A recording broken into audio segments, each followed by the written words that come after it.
Hi everyone, good afternoon. We're currently here at Batulao, Batangas. So guess what? Guess nyo kung nasan kami. Basta this is Batulao, Batangas. It's close to nature, closer to God. And yes, you are right. We're here at Caleruega. O, diba? I've been here in last 2015. Ikaw, kailan ka na dito? Tagal na, 2010. So, after like 8 years or 10 years, no, bago kami nakabalik. And marami nagbago. Napansin ko, ang dami ng kainan sa labas and lumaki na yung parking area nila. So, eto, galing kami actually sa Tagaytay, and then after kami mag-branch doon sa Green ATS Bulaluhan, nag-site viewing lang kami dito sa Batulao. So since we're already in Batulao, we decided to go here na rin sa Caleruega. So let's go!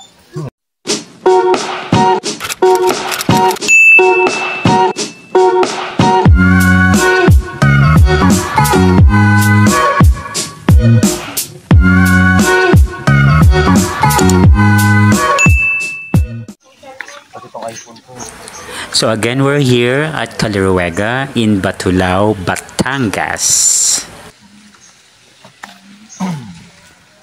Let's go!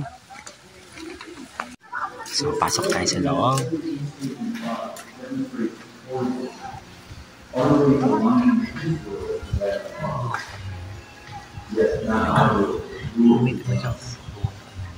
Here inside the church. And from the center of the holy appearance of the body into the middle. Come to this prayer that signals trust in the divine power. As we pray this day, and keep the lasting joy. So there's currently a 3 p.m. or 3 o'clock prayer kasi dumating kami dito almost 3 o'clock na rin. And this is the prayer area when you want to light a candle and make a wish. Ayan, tulad nga nung tagline nila, yung close to nature, closer to God. Kaya kung mapapansin nyo, the place is surrounded by green trees and plants. This is definitely a place of serenity where you can relax, you know, and reflect at the same time and pray.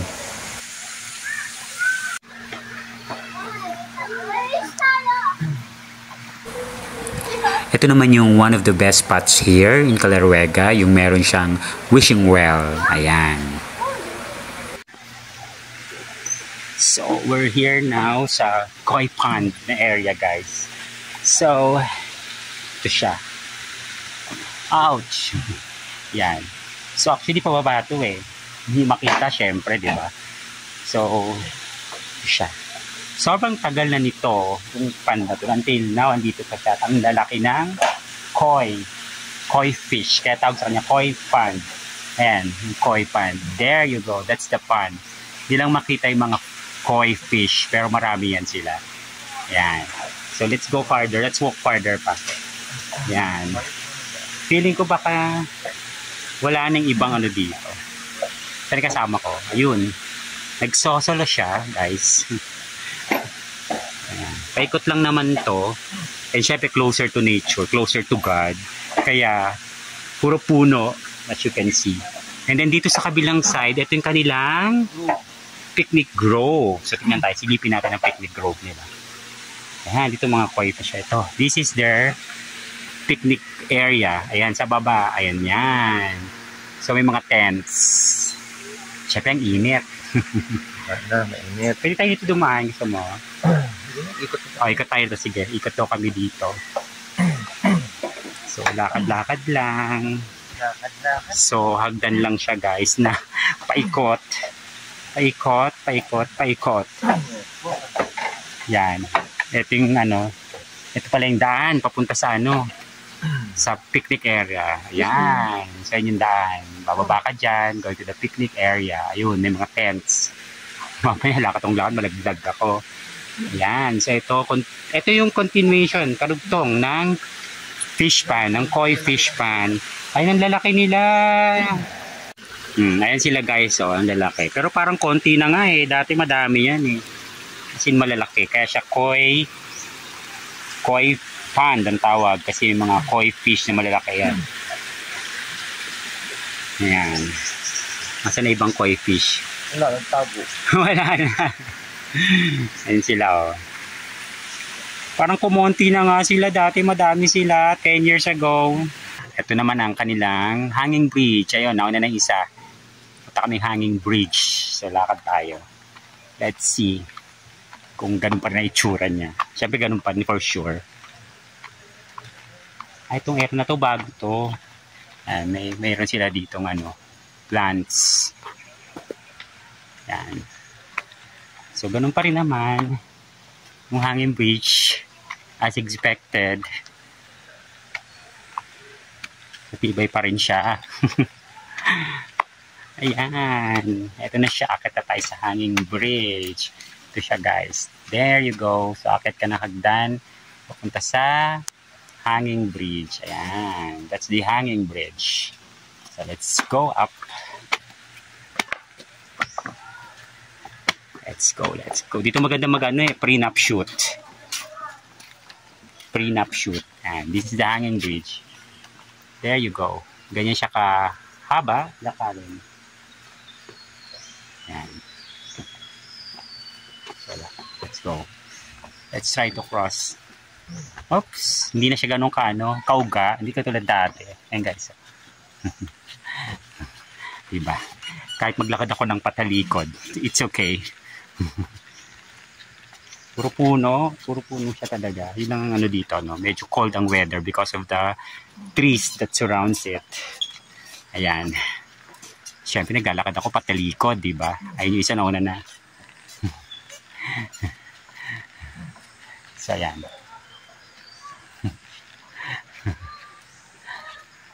The hanging bridge. We're near the other end of the hanging bridge. Let's walk, let's walk, let's walk, let's walk.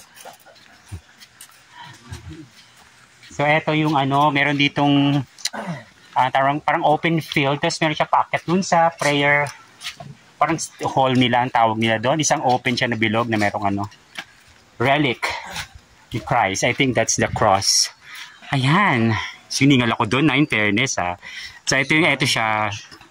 Ito naman siya yung pabalik, no? Pakita ko sa inyo yung dinaanan namin. There you go. So, yan yun. Doon kami galing sa kabilang end. Ayan. Di ba yung bata, oh? Hindi siya natatakot mag-isang dumaan. So, ayan. That's the hanging bridge. Yan, yung umpisa hanggang dito sa dulo dinaanan namin. At ito naman siya. Ayan. So, meron ditong mga rest area din pala. Ayan. Ayan. So, meron siya ditong rest area after the hanging bridge. Ayan. Actually, dati wala itong mga tohan. Wala to 10 years ago. Yung mga Station of the Cross.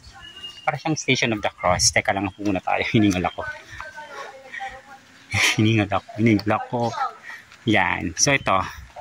The first station ba to? Yeah, the Annunciation. So, first Station of the Cross siya. Ginawa na, before to, ano lang to before? 10 years ago, wala tong mga to. Diretso lang to. Puro damo, paakyat. So, punta ka doon sa pinakatok-tok. Andun yung parang meron siyang isang malaking ano doon, pavilion na may relic, may cross. So, isang ano lang to, diretso lang to na, hindi siya sementado at wala siyang mga ganito. So, I think ang laki na nga ng pinagbago. Yan, ginawa na siyang Station of the Cross. So, dahil marami siguro na pupunta ka pa doon. So, ayun, nandun yung sa taas yung iba. Ayun, na siyempre sa dami na nag-visit. Ayun, yung mga susunod mga Station of the Cross. Yun. Akit ba tayo? Akit ba tayo? Malayo yan, hanggang dulo. Huwag nahan. Ayun, yun yung mga ano. Station of the Cross. Yun yung nakain ng mga pako. Ayan. So, ayan. Ayun siya. So, balik na kami. Napagod agad. So, balik na kami. Ang ganda na ginawa nila to. Ginawang semento. Form ng dahon. Yan, pabalik na kami sa ano na kami ulit. Nagko-cross ng hanging bridge. Malalim kaya yan? Malalim. Gano'n kaya kalalim yan? Want to jump? No. Wanna jump? No. Sige, duman ako. Ayan, so Until now, there are so many people visiting this place since 10 years ago that I've been here. So until now, marami pa rin talagang dumadalaw. And again, nandito yung church at the top of the hill. Bukod pa yung Kalerwega Church. So yun. And I think we're going to go there next.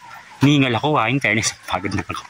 So yun, punta tayo naman dun sa taas, yung papunta ng church ni Kalerwega. Maganda dun. So, let's go.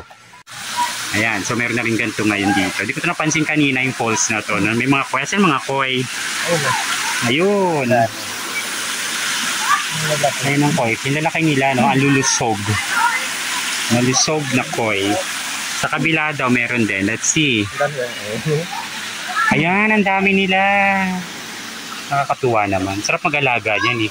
Ganyan ang gusto ko sa likod. May mini fish pond. Ayoko niyan. Yan. So, punta na kami dun sa simbahan, Kalerwega Church. Yung aking dream church for wedding. Kasi hindi pwede. Kasi for Catholic lang yata siya. Catholic wedding. So, ayan. So, binibilang mo? Binibilang siya ko lang steps. So, ito, akit kami hagdan. Siyempre, hindi ako prepared sa ganitong mga lakad. Nakasinelas ako, pero okay lang. Kaya nakakahinga. Hindi ko na-expect na ganito na dito ngayon. Before, hindi ganito eh. Doon ang daan sa may simbahan kaninahan. Doon ang daan sa gilid niya, punta rito. Ngayon, ang ginawa nila, sineparate. Dito sila naggumawa ng daan sa baba. Tapos, para makapunta ka doon sa taas, kailangan mo makyat. Ayan, yung hagdan sa dinaanan. Yan. So, kailangan mo makyat, no? At tuloy-tuloy pa yan dito. Ito siya, yung mga akyatin mo hagdan. There you go. Yan. So, binibilang na po niya. Mihingal ako. Ha? 38 steps na. So, binibilang niya talaga. Sige, mukhang malapit na rin sa tuktok. Ayan. So, malapit na. Malapit sa tuktok. Pangilang steps yan, Han? 78 steps. So, talagang binibilang niya. So, yun tayo. Malapit na ba? Hingal ako, nakakahingal in fairness. Halatang walang exercise. Ito na yung aking exercise. Sign of aging na rin to. Madaling hingalin. Ha? 84. Asan pa? 84 steps na daw. Pang cardio exercise pala ito. 90 steps. 90 steps. Eh, diretso na ang daan dyan. Ay, salamat. So, nandito na kami sa tuktok, guys. There you go. Diretso na ang daan. So, lalakad pa kami punta doon sa pinaka-church sa tuktok. So, pahinga muna daw konti kasi napagod. At ayan, ang aakyatin pa rin. Ayan, hanggang doon sa taas. So, pahinga muna kami. So, ito guys, finally, nakarating kami sa tuktok. Sa mismong Kalerwega Church. Ayan, and currently merong wedding. Wedding is ongoing. Ayan. Ayan siya. Ayan. Siya. Ilan lahat yung steps, Han? Kanina? 144? Grabe, 144. Binilang niya talaga hindi. Kaya hinihingal kami parehas. So, ba tayo dito? Sudlaan kami dito. So, ba muna kami. Grabe, hiningal ako. Kulang na talaga sa exercise. Kulang na kami sa exercise. Ang hirap ng home-based job, promise. Yung hindi lumalabas maghapon, Monday to Friday, tapos Saturday ka lang lalabas, sa Sunday, sa bahay ka ulit. Challenging. May pinatay ako, lumipat na ako. Yan. Ano yung pulong to? Tawag ko? Ganda ng pine tree, guys. Para ka na sa ibang bansa, di ba?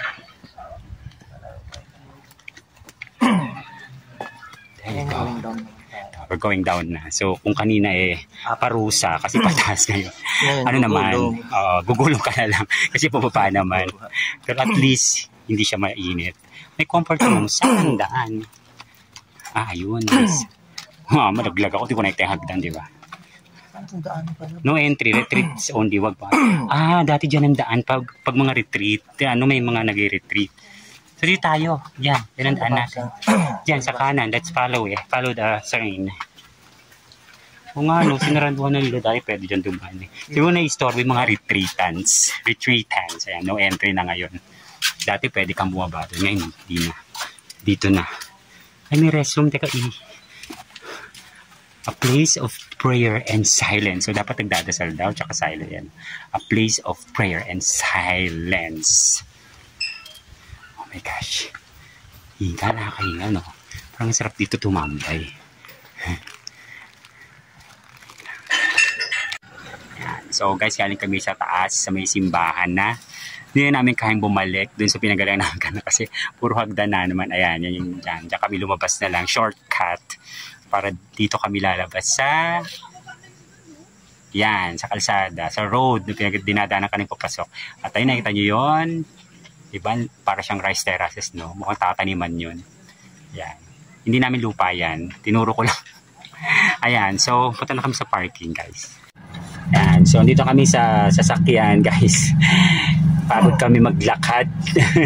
Alatang mga walang exercise. So, pabalik na kami ng Tagaytay para i-meet namin aming ninong Jerry, ang aming ninong ng kasal.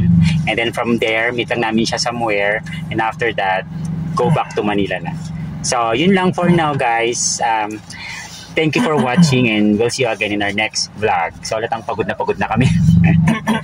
Okay, bye for now. You've been sending flowers to me.